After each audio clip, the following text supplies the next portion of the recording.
Hello, welcome to Monday. Wow, that light's awful. Spotlight's on you, Nicola. Or maybe it's oh gosh. Anyway, it's not about how I look, right? It's not about how I look. It's about what I'm telling you. It's about the content. It's about the message. It is not just about the fact that my eyeballs feel like they're naked. I feel like windows without curtains right now. I've got all of my eyelashes are off.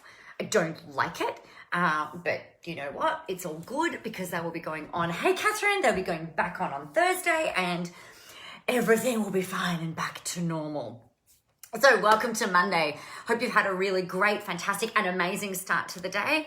I had a 5 o'clock training this morning and then I had another 6 o'clock training this morning and then I went to the gym. Hey, Jeremy, good morning.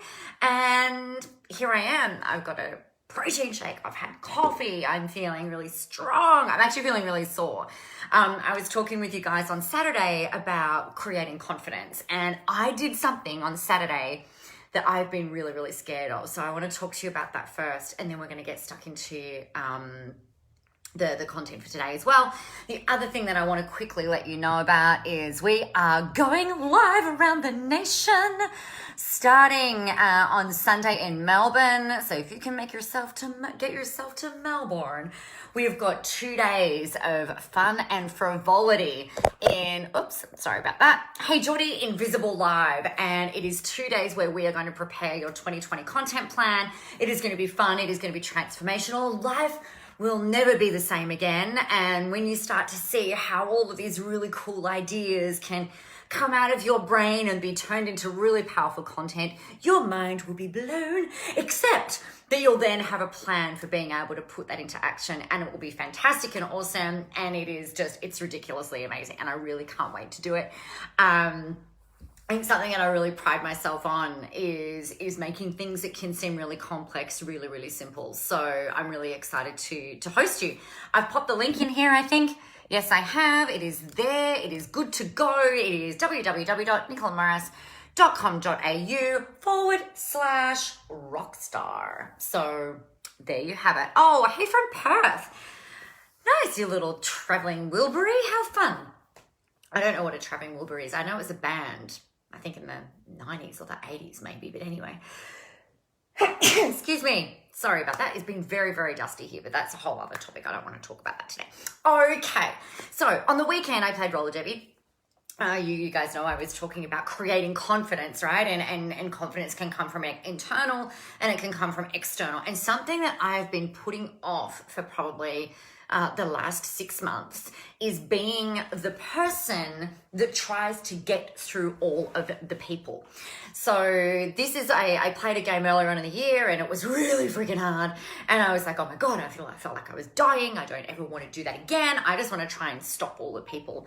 And so all year, hey Casey, all year, that's what I've been focusing on. I've just been like, okay, I'm just going to get really strong. I'm going to do the things. I'm just going to focus on doing this. This is kind of my comfort zone, but not comfort zone. And on Saturday, we were talking with our bench coach, and she was saying, okay, so who wants to do what? And I said, I'm happy to give it a go. I'll give it a go. I may not be very good, but I'll give it a go. And oh my God, it was hard. But I guess it's like with anything, right? The only way that you go to learn how you can do something is by getting out of your comfort zone and giving it a freaking go, and you'll probably suck. I sucked really badly. But you know what? I kept going and I kept trying, and I may have got too many penalties and got evicted from the game with 7 minutes left to go, which I'm not actually very proud of. But what I was really surprised at, so I was just kind of, and you guys know that you would do this as well. It's like when you're doing something, you show up and you just be you, and you do the way that you do you. And I was actually given the coach's award, and I cried. I was like, what? But I got in trouble. Like I got too many penalties. I didn't get to do the thing. So I was just really grateful. I was, astonished to get the coach's award. So there you go. Hey, Carmen. So the lesson from that is it was hard, and the result didn't look the way that I thought that it would. But I know I was still able to contribute to the team. We were still able. I was really working on keeping everybody up and trying to keep them all connected without even realizing what it was that I was doing. I was just doing what I would normally do here. So it was a mishmash team. We'd never skated before together. So it was a really interesting kind of game to play. So that was the weekend, and I guess how that ties in with today is, I don't know about you, but I know for me, there have been things over the years where I'm like, oh man, I really want to try that. I really want to do that, but I'm really fucking scared. I'm really worried that I don't have the experience. I'm worried that I don't have the strength. I'm worried that I don't have the ability. I'm worried that I don't have the pieces in place in order to make it all happen. I don't know enough. I'm not experienced enough. Like, what if I look like an idiot? All of that kind of thing. And really, I guess for what then happens is that we end up denying ourselves what it is that we really want, because we can't always see the pathway of how we're going to get from here to there, right? Does that make sense? Let me know that you're with me. Because one thing that for me, I had a conversation with a mentor at the start of 2015. I was paying him a fuck ton of money. And I'm the kind of person who, when I'm working with a mentor, I absolutely take on their advice. I take on their feedback, right? Because they're the people who know the thing, right? They're the people that know the stuff. And unless they tell you that they don't know, and then you go find the person that does have the answer. But I raised this question, or actually this problem that I was having. I wasn't making any sales at this particular point in time, or I hadn't made a sale for 2 weeks. And it was that was really rare. So I'm talking the start of 2015. It was incredibly rare for me to go a day without making a sale, right? And we're talking like a high ticket sale. So anywhere from, $2,000 right the way up. So I was doing $1 million a year at this point. And so what I'd done is I had, towards the end of 2014, I'd been teaching, this is how you do ads, this is how you build marketing funnels, this is how you do this, that, and the other. And I was just getting really I just don't want to do this anymore. I want to do the mindset work, right? The stuff that I've known with every single client that I've worked with, the thing that really, actually the work that really matters. Yeah, you need to know the tactics. Yeah, you need to know the strategy. Yeah, you need to have a plan. You've got to have accountability. That mindset is absolutely crucial and critical. And most of the conversations that I have with people are we go through the strategy and the tactics, but then it comes into the mindset piece, right? I don't know about you guys, but this is I know that I experience this. It's you can have somebody holding you accountable, but at the end of the day, you're the one that has to do the implementation. You're the one that has to do the work. You're the one that has to close the sales. You're the one that has to get up out of bed in the morning. And for me, what happened, I was just I just don't want to do this anymore. I just want to work on the mindset. It's the stuff that all of my clients come to me with, the questions, the problems, and things like that. But and money mindset was a really huge thing. So I was selling a program at the time called the Rich Bitch Academy, which is it is still one of my most transformational programs. And we go into money archetypes and how you treat money and sales and marketing. And, once you know what your natural kind of style is, how that then ties into the way that you treat money, the way that you treat marketing, the way you take risks or don't, and things like that. So it was just the results that I was that people were getting from going through that were really, really groundbreaking. So I'm right, that's it. I just want to do that. This is my jam. And so I was talking to this guy about it, and he said, well, there's a reason that you haven't made a sale for a couple of weeks. I'm okay, give me the divine answer. Give me the answer. What am I missing here? Because to me, it's I don't get it. And he said, well, you're not playing your hit song, Nicola. I'm what? So he used the analogy of AC/DC and Angus Young. So if you buy a ticket, if you find out that AC/DC are touring and you go and buy a ticket to their concert, or Robbie Williams, that might be perhaps a better analogy. And if Robbie Williams turns up and he doesn't sing Angels, or if AC/DC turn up and Angus Young doesn't roll up in his jeans and t-shirt and do that bouncy thing that he does across the stage, or if Bon Jovi doesn't sing one of his hit songs, or, stuff like that, right? It's like it makes sense. You might buy a ticket to a national tour or an international tour, but you want to hear them sing and play the classics, right? As well as maybe some of the new stuff. If they've released a new album, then you might also really like that. But we also have got like history. Yeah. So when he said like you haven't been playing your hit song, it's like, okay, it made logical sense. And herein lies part of the issue, because what can make logical sense doesn't always make soul sense, for want of a better word, right? So what it is that you want to do on this planet. I'm pretty sure that most of you, just like looking at the names on here, like that I can see who are on, what you want to do. You know the type of impact that you want to have. You know the kind of work that you want to do. Yet we've got these these little pockets around us, and it could be humans, other humans, it could be yourself, it could be circumstances, it could be places, it could be anything going on around you. And often what will happen is there'll be this voice, whether it's your own or someone else's, or an assumed voice, right? Not or it's okay to have imaginary friends. So, but if these voices or if these people are saying to you, oh, well, like you shouldn't do that because you're not known for that, or like I just don't see how that's actually going to work, but if you feel like you are put on this earth to do something, and that you know about, and you deny yourself what you want, there's going to be repercussions, you guys. And the types of repercussions that we start to see are overwhelm. The repercussions that we start to see are disengagement.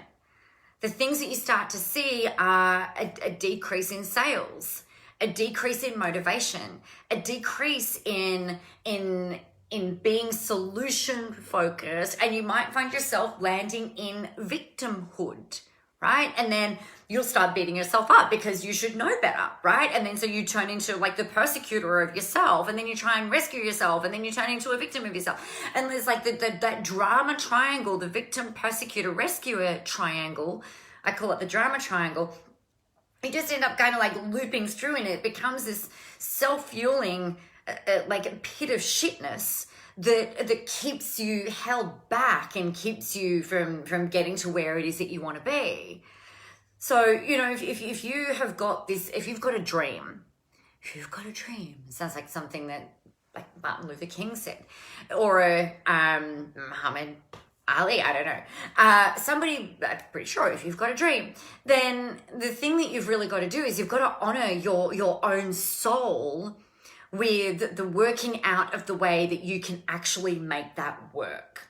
Now, whether you have been, I've been in business for years, I've made millions of dollars, and I still was like, nah, I can't do this, like I've got to do something differently. And I took the advice, silly me, took the advice, and the thing, I was talking about the hints, the repercussions of ignoring your soul, soul slaps, your mindset kind of fractures, your business is likely to fracture, things just kind of go haywire. Carmen, I have a dream. Nice, I want to know what it is. Share it, please. Let me know what this dream is, of what it is that you want to do. Because, like for me, I was talking to a girlfriend after the gym today, and it's actually why I'm late. We were chatting about life and things, and how how resilience is built, and this, that, and the other. And one of the things that I've been talking about was how I've been through some really fucking shit times in the last 5 years. It's like been really, really tough, not just from a business perspective, but from a personal perspective in many different levels. And I haven't shared. There's a lot of stuff that hasn't been shared with you. There's a lot that has been shared with you.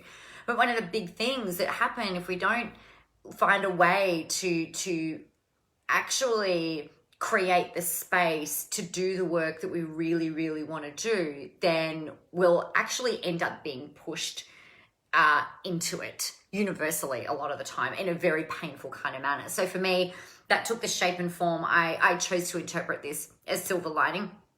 I had a group of not very particularly nice women decide to be not very nice to me, and like really very, very destructive. I ended up having to hire lawyers and this, that, and the other. So it wasn't just like surface level bullying. It was really freaking intense. And for me, I chose to interpret that as being like a really big, hard, you could not ignore it, universal slap that, Nicola, we are now more years down the track. You can't keep doing this, right? So that was where I was like, I pretty much reinvented everything that it was that I was doing. And it's like, you know what? I can no longer ignore that pull. I can no longer ignore that call. I can no longer do the work that I'm not really here to do. And I don't know how it's going to work. And I think that was probably the most scary thing for me, is that, you know, and I think sometimes I think it's easier when you're first starting out in business because you don't know if it's going to work at all, right? But when you've got some level of success under your belt and you've got some runs on the board, we can sometimes feel like we have a whole lot more to lose and we decide to play it safe. So in roller derby on the weekend, I was like, wow, I could not go back out as it's called a jammer. I could not go back out as a jammer. I could just stay being a blocker and do that. You know, I know that I can be quite effective in that role within the team. But then I also thought, you know what, if I really want to stretch and grow, I've got to go and try something. And you know what, I might freaking fail. And in fact, like, I did not do very well at all. Like, I was like stuck behind all of the people. It was really hard. But you know, I also learned so much on the weekend. So that was, you know, I guess like that's the thing, you guys. You know, you can't deny what you want because you're worried or you're scared about what might happen. You know what, you'll probably fall over. If you find that if you feel like it's time for you to reinvent your message, if it's time for you to reinvent your business, if it's time to reinvent your product or your service, then do the thing now. Take that leap, back yourself. Because if you've been having this pull and this call, then you've really got to heed it and you've really got to listen to it, right? It's just actually not negotiable. And I think it's also sometimes like if you feel like if you're a bit bored in your business, right? Or if you're feeling really stagnant, then that's another sign that there are things that you need to, you know, change up and do a little bit differently. It doesn't mean like doing a complete 180 and shifting it, you know, all upside down. But, you know, yeah, Carmen, it can be having the resources to do it. Yeah, I hear you. But I think it's also like, what's the cost of not doing it? You know, we've all got bills to pay. We've all got stuff that we have to do. And maybe it's where you, like, not you, but for people, I know for me, what I would have been better off doing would have been like doing, you know, like a bit more of a transition versus I'm not doing that anymore, turning that off and then turning something new on and then I'm doing this, right? That would have been the smarter way to do it in 2015, but I just didn't. So instead, I just allowed myself to kind of get dragged back into almost like that riptide of doing things in that way until I kind of got beaten by the waves of soul calling. I don't know that was a very good metaphor, but anyway, you get the point. So that's my advice to you. Stop denying what it is that you want. Work out a way forward for you to have your cake and eat it too, because you're actually allowed to.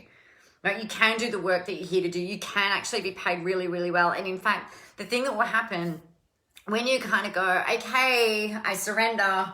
I'm just going to do the things in the way that I feel like I need to do them now. And I'm just going to follow that call. Everything becomes easier. And I know that sounds really cheesy. I know it's easy for me to say that sitting on this side of the camera and on this side of the transition. But really, at the end of the day, it's to me, it's like, what is the cost of not doing this? And to me, that's it's immense, and it was a cost that I was no longer willing to pay. So there you go. Now, if you've got any questions about this, make sure you let me know. I would love to hear what you're going to leap out of your comfort zone and do. We've got 8 weeks through to the end of the year. Can you believe it? It's ridiculous. 8 weeks left of this decade. It is insane. So if you need any help, if you need any kicking ass, if you need anything like that, let me know, and let me know what you're gonna ramp up towards for the end of the year. If you are able to make it into Sydney, Melbourne, the Gold Coast, Perth, that would be really, really amazing. Or the virtual, that'd be fabulous. I'd love to see you. The link is, of course, in the comments below this video somewhere. I can't see where they are. I think they might even be pinned to the top. Or maybe not. I did mean to do that. Let me see. Oh no, it's not going to let me do that. I've got this new light and it's really not very good. Let's see if I can do that. Catherine, I have some big things planned for next month. Ooh, I can't wait to hear all about it this afternoon on our mastermind call. That'd be cool. I can't wait. How exciting. And you're in the hot seat today, so that's going to be even more fun. Yay. Alrighty, I am going to love you and leave you guys, and there we go. I've been able to do that. Have a fantastic and amazing day. Have a really great week. If you have any questions, please send them through. I'm feeling like I might make Wednesday a Q&A Wednesday. So if you've got any questions about anything at all, post them in here or message me. I would love to answer them for you. But in the meantime, get out there, go help some people, have a whole lot of fun doing it. And remember, the world is ready for your brand of awesomeness. Okay? Okay. I will talk with you all tomorrow. Goodbye.